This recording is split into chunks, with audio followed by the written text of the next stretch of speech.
Hi, welcome. Thanks for joining today. I'm going to do today's video about indicator fishing and in particular a method of fly tying which is really productive. It's a balanced style fly which sits more natural under the indicator. When you use patterns such as lures and woolly buggers, tadpoles, etc., when you suspend them under the indicator, they don't lie naturally. This method of tying, which was created by Jerry McBride around about 2005, the fly sits horizontally under the indicator and is more realistic when it's swimming or when you move the indicator, and it produces a lot more fish than just dangling the tide or woolly bugger vertically. I'll show you how it sits in the water, then we'll tie the fly and then get them tied up, give it a go. You definitely won't be disappointed. It's been very productive for me for a lot of years, and you can do lots of variations. So we'll crack on and get it sorted. Here I've tied up two basic leash patterns for demonstration purposes. Both of the flies are tied with the same materials, a rainbow bead at the front, black fritz body and a marabou tail. The one on the left is tied standard style and the one on the right is tied balanced style. The one on the right is tied on a jig hook. When I put them in the water, as if they were under an indicator, you'll see the one on the left lies unnatural, but the one on the right lies in a more horizontal position and looks much more natural when suspended from an indicator. So I've put the two demonstration flies into the sink, suspended on an indicator. The one on the left is the unbalanced one, which lies unnatural in the water, and the one on the right, which is the balanced version, that lies more horizontal and looks much more natural when it's swimming in the water. So we'll go beneath the water and you can see for yourself.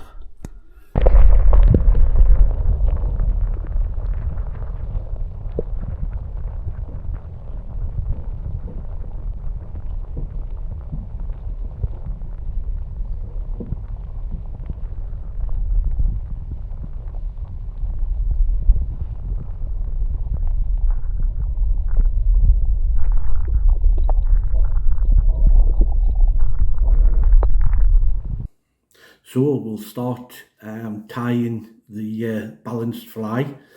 Today it's just going to be a basic fly, nothing particular, just a basic leash type pattern. It's more to give you the idea of how to tie the balanced part of the fly than the actual pattern. You can do loads of different patterns. So what I've got is a jig hook in the vise. It's a size 12. It can be any size. You can go as small as you want or as large as you want. The main point is that you have to get the carcass balanced before you start putting your materials on. Now the other thing you use as part of the balancing is pins, haberdashery pins. You can just get them from your local haberdashery shop. This is what you can put your bead on, whether it be brass or tungsten. It's perfectly down to yourself, as long as it's balanced at the end of the day. It doesn't really matter. So this demonstration, I'm going to use black marabou for the tail. So I'm going to use black fritz for the body.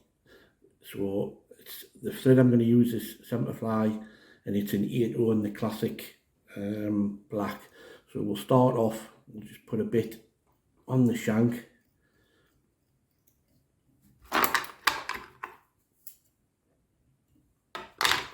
Go down towards the bend, and then back up again.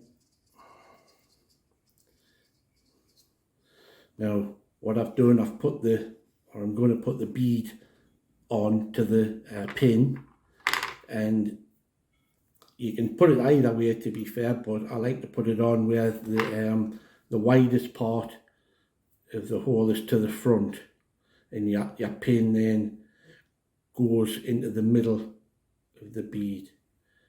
So we'll stick that on like so. So there it is. Now I've cut the pin down so it goes onto the top and along the top of the shank, like so. So there's your pins cut down. You can cut down to the front of the fly. This is what gives it the balancing. So I'm just going to put a few turns onto here. Now I want that bead up against the end of the pin, so I'm just going to do a few turns to hold it in place, because I don't want it sliding about and affecting the balance when I test it.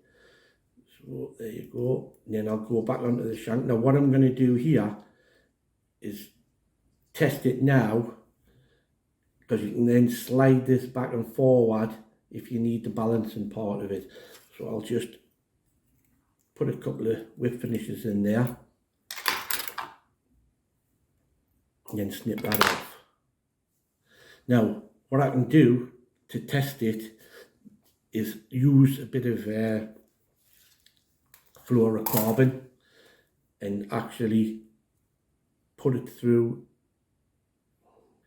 is put some fluorocarbon through the eye, grab hold of it, we'll take it out of the vise, and then we'll see if it sits horizontal.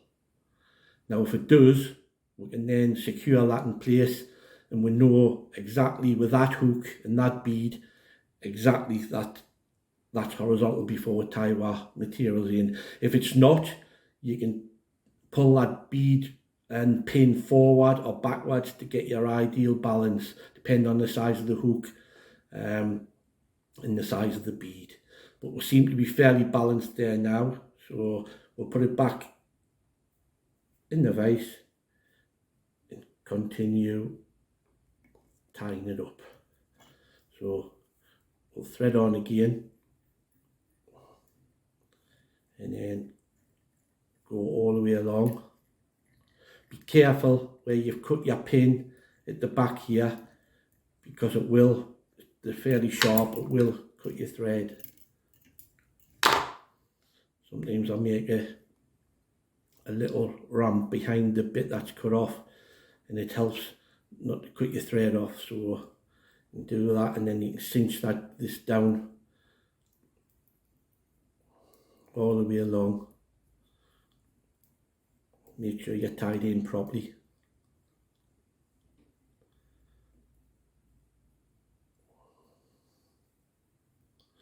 Right, now at this particular point, I tend to put a little bit of super glue to keep that from moving. So we'll put a little dab of super glue on it. It'll soon dry, and then we can start putting our materials.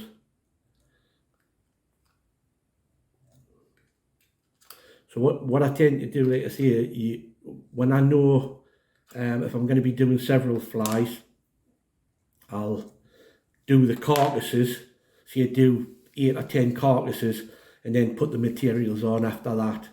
But for this particular video, we'll crack on. Now what I'm going to do is now put the black marabou as a tail.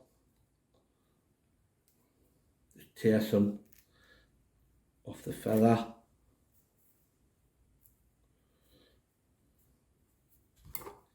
Cut the ends off. Pull the fluff out.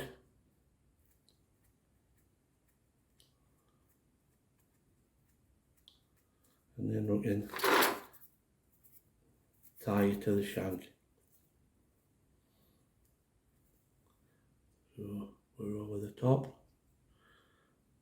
Tie it down. This helps as well to stop you cutting your thread.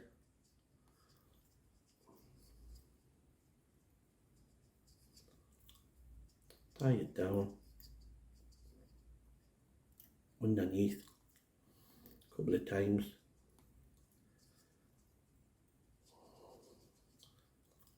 And then what we're going to do now is we'll nip this off. Don't want it too long. You can have the tail as long as you want, but you don't want it too long. and then we'll get what, for this particular testing one, we'll get what, straggle frits, just small straggle frits. You can use whatever you want for the bodies. You can use dubbin, you can use a dubbin loop, spin it up, whatever. The tail can be, you can use marabou, or you can use rabbit. They all work great. You can do your own favourite patterns. So what I'm going to do now is just basically create a body just for testing purposes. Just take it up.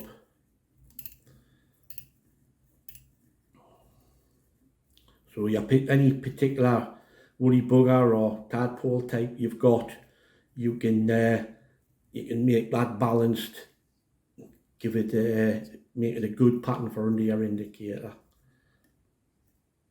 So we'll just nip that off.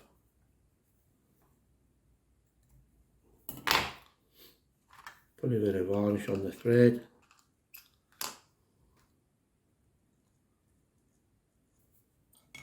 And then just get it in behind the bead.